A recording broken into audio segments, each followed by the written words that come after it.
nitumie nafasi hii kuungana na Watanzania kutoa pole za dhati kwa Katibu Mkuu wa Baraza la Maaskofu Katoliki Tanzania TEC, ndugu yetu Padri Dr. Charles Kitima, familia yake, Baraza la Maaskofu Katoliki Tanzania na watu wengine ambao wanakumbwa na matukio ya kihalifu. Kwa niaba yangu binafsi, kwa niaba ya Wizara ya Mambo ya Ndani ya Nchi na vyombo vyake vya usalama, tunalaani vikali shambulio hilo la kinyama dhidi ya kiongozi wa dini, kwani tunatambua na kuthamini mchango mkubwa wa viongozi wa dini katika kudumisha amani, mshikamano wa kijamii na maadili ya taifa letu. Tunamwombea Padri Dr. Charles Kitima uponaji wa haraka na urejeaji salama katika majukumu yake muhimu kwa taifa letu. Kama wote tunavyofahamu, wizara yetu ndiyo yenye jukumu la kusimamia usalama wa raia na mali zao, na kazi hii hufanywa na vyombo vya usalama ili kuhakikisha nchi yetu inaendelea kuwa katika hali ya amani, utulivu na usalama.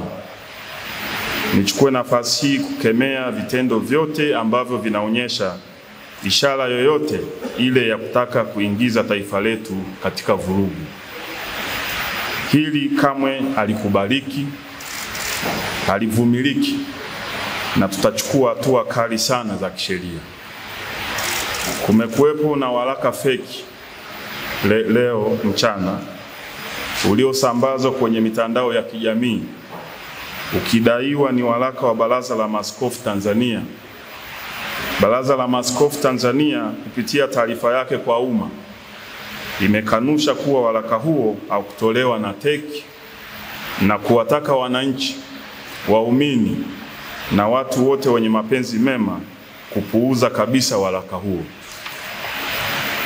Wizara ya Mambo ya Ndani ya Nchi inakemea vikali na kulaani tukio hili lililofanywa na watu waovu na wenye nia ovu ya kuchonganisha kanisa na serikali.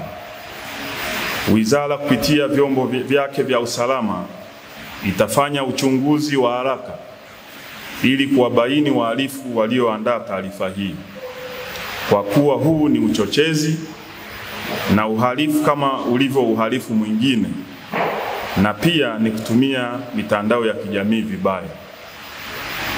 Ninakemea vikali vitendo vyote vya kuharibu taswira njema ya nchi yetu kwa kufanya vitendo vya kudhuru watu na kuchapisha taarifa zinazochonganisha madhehebu ya dini hapa nchini. Naliagiza Jeshi la Polisi kumtafuta kwa haraka yule mtu aliyetweet kwenye mitandao ya kijamii kwamba siku za Kitima zinahesabika.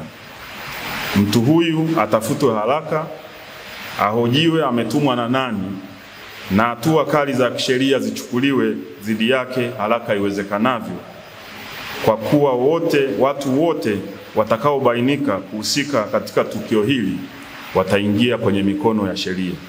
Si vyema vyombo vyetu vya usalama vikaendelea kufumbia macho uvunjifu wa sheria kwa makusudi na watu ambao wako kwenye jamii yetu kwa lengo la kuleta uchonganishi, lakini kuondoa amani, utulivu na usalama wa nchi yetu.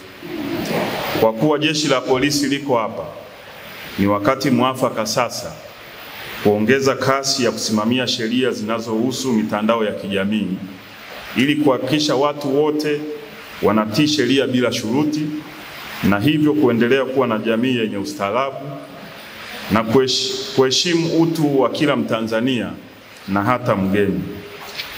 Wizara itamchukulia hatua kali za kisheria mtu yeyote atakayebainika kuandaa au kusambaza taarifa hiyo kwenye mitandao ya kijamii na vyombo vya habari. Vile wizara inatoa onyo kwa wale wote wenye nia ovu kuacha kutumia vibaya mitandao ya kijamii, kwani sheria iko wazi na endapo utabainika, sheria itachukua mkondo wake.